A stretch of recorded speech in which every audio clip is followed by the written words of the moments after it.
So in the JavaScript again, and the app.js, since we are covering our application, this file is the root file of the whole application. All the routes of the application are included here.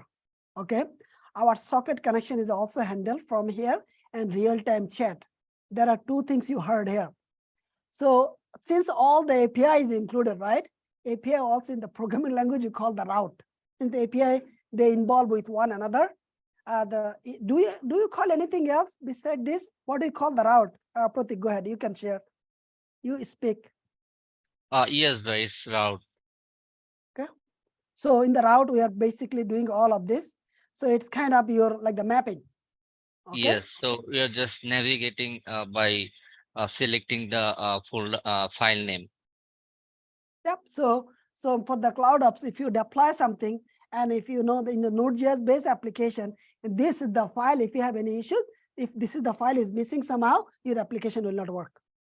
Or if some of the route is missing here, then your application may not work. Good. And the second line is important. That's actually the application is specific. In the TS for you, we do the real-time communication. Am I right or wrong? So real-time communication means chat is a real-time communication. Chatting, you are typing, I am typing back. Okay. Real-time communication, we use a specific technology. It's called the socket. Okay. Socket, web socket. Okay. So our app.js actually store all of this.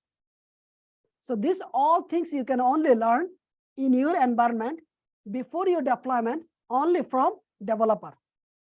Most of the time is the backend software engineer. And we use the WebSocket for in our environment. We use the redis as well.